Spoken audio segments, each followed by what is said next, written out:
Good day, students. Welcome to mathgotserved.com. In this clip, we're going to be taking a look at how to classify triangles given coordinates. Don't forget, we have some practice problems at the end of this presentation for you to try out to demonstrate mastery of the contents of these tutorials. If you have any questions, specify it in the comment section below. You can also take a look at the links in the description for the entire course, or visit our website at mathgotserved.com. Alright, so the instructions are as follows. We are to classify the triangles whose vertices are given by the following coordinates. Alright, so for question number 1, let's say we have triangle ABC, okay? And then point A, the vertex A is 1, 4. Vertex B is 5, 3. And then vertex C is 2, 1. So how would you classify a triangle that has these 3 points as its vertices? To get us started, we're going to take a look at the steps that will guide our problem solving process. And the steps are as follows.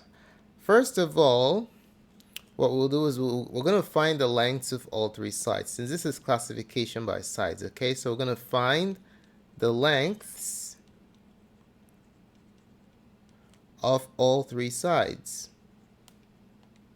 We're going to do that using the distance formula.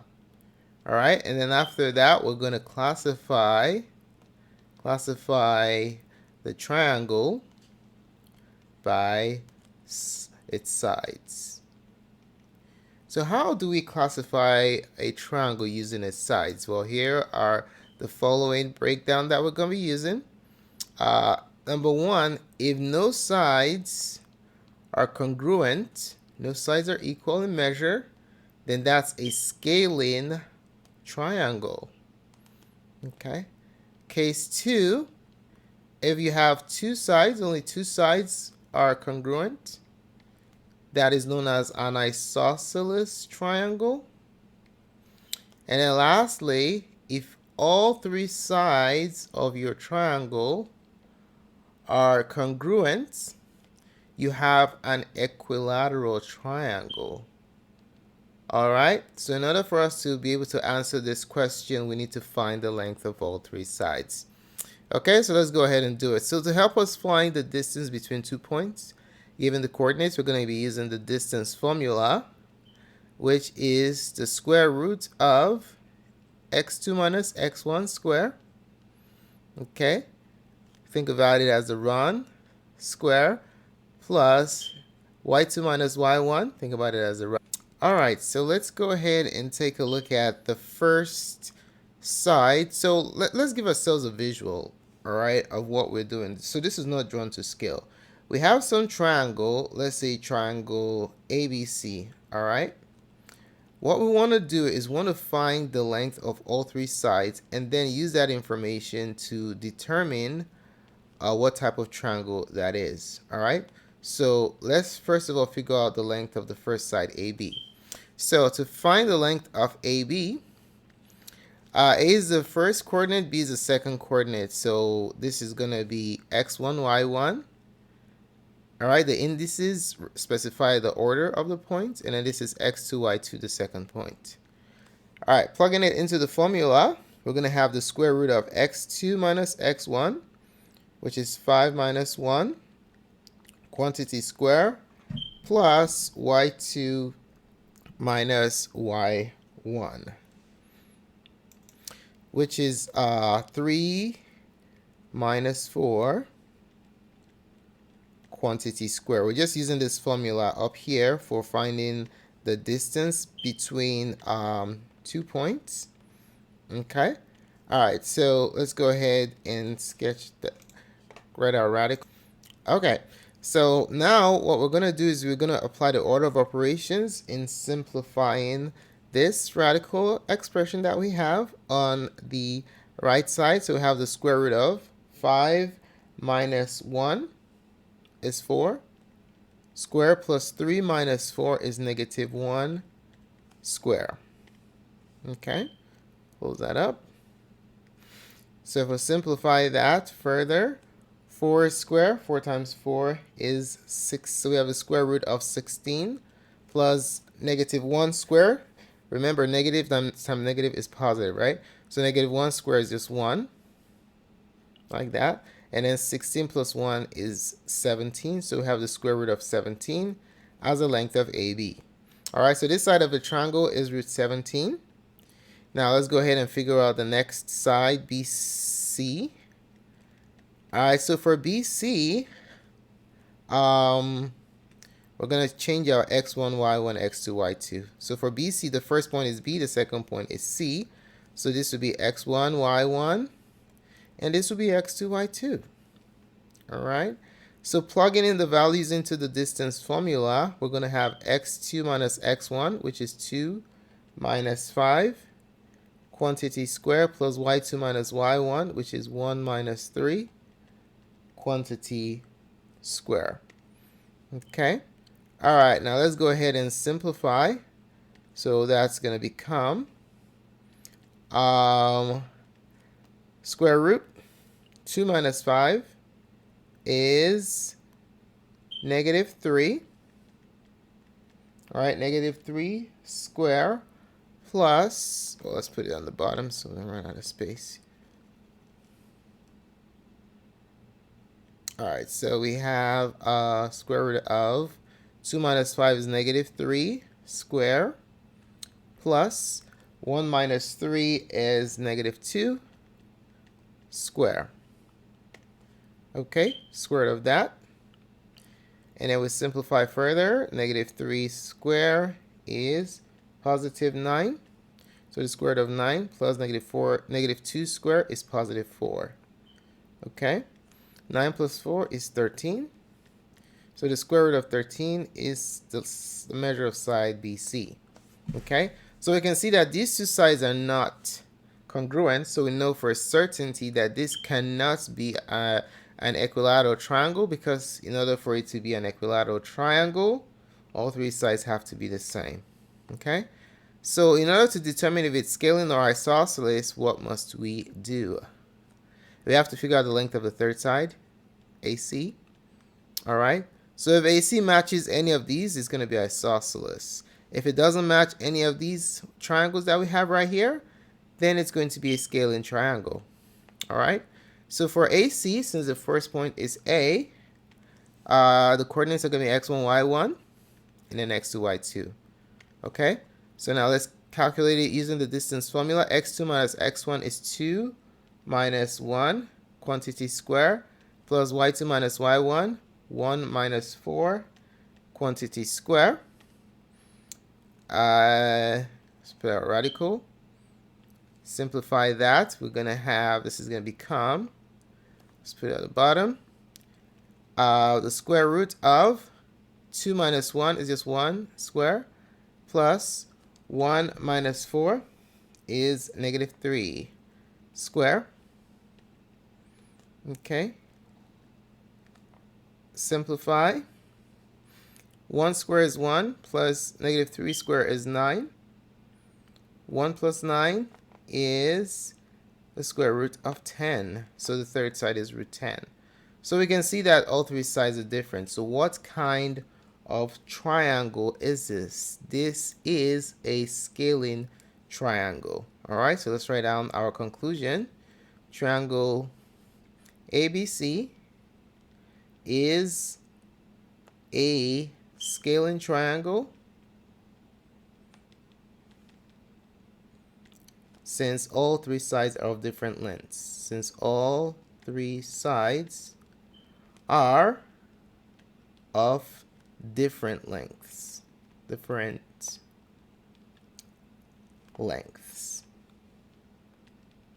Down. All right, let's take a look at one more example, and then we'll give you some problems to try out, okay? So question 2, let's say we have points ABC. So let's say A is 3, 9. B is 5, 2, and C is 10, 7. So let's go ahead and classify this triangle using its sides.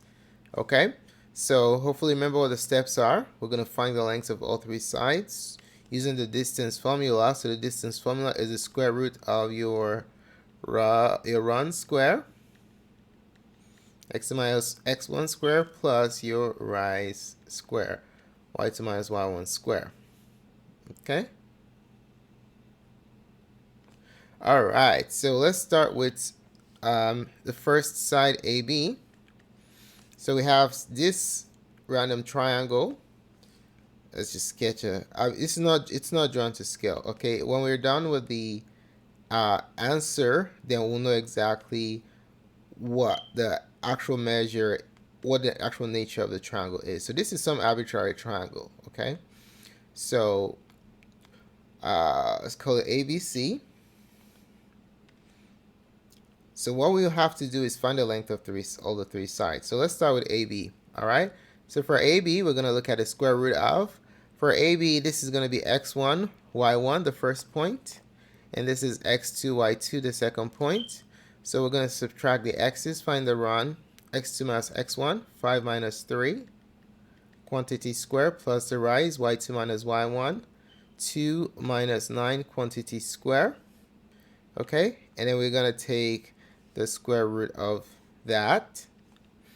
Let's simplify that. That's going to give us the square root of 5 minus 3 is 2. 2 square plus 2 minus 9 is negative 7 square.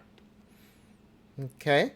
So still using the order of operations, we're simplifying the term as a radicand. This is like a grouped term with an invisible parenthesis. What do we have here? So we're going to have 2 square is 4 plus negative 7 square is 49. Okay, square root that. So 49 plus 4 is 53. So we have the square root of 53 as the length of the first side. So AB is root 53. Okay. Moving along, we need to find the length of the next side, BC. So BC is going to be the square root of, so for BC, we're going to change our x1, y1, x2, y2, okay? So for BC, the first point is B and the second point is C. So this is x1, y1, bam, bam, and this is x2, y2, x2, y2. All right, so we have x2 minus x1, 10 minus 5, quantity square plus y2 minus y1, 7 minus 2, quantity square. Okay. Take the square root of that. Let's simplify it. So we're going to have the square root of 10 minus 5. That's 5 square plus 7 minus 2 is 5 square. All right. Using the order of operations, we're still simplifying that. We have, so just note that the terms underneath the square root are like they're kind of grouped together. All right. So that's the parenthesis in PEMDAS. 5 square is 25 plus 5 square, which is 25. Okay. And then we're going to add the radicand, which is 25 plus 25. And that's going to be the square root of 50. Bam. So BC is root 50. So we know that this triangle cannot be what? This triangle cannot be an equilateral triangle since we have a pair of sides that are not equal. In order for it to be equilateral, all three sides have to be exactly the same, okay? So in order to determine if it's isosceles or scaling, we have to find the length of the third side, AC, using the same formula, square root of.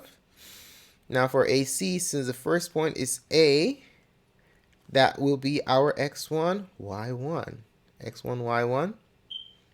And then C will be our x2, y2. Okay.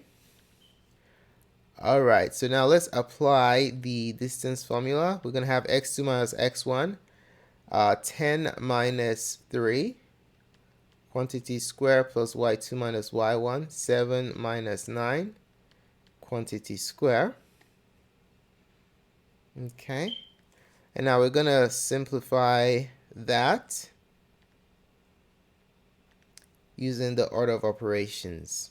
Okay, put the square over it.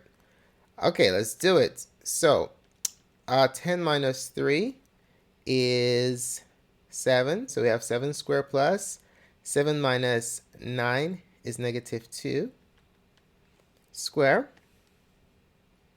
All right, keep on applying the order of operations. We're going to simplify the radicand component completely. 7 squared is 49. Negative 2 times negative 2 is positive 4. Okay, when you square root that, 49 plus 4 is 53 square root. So root 53 is the length of AC.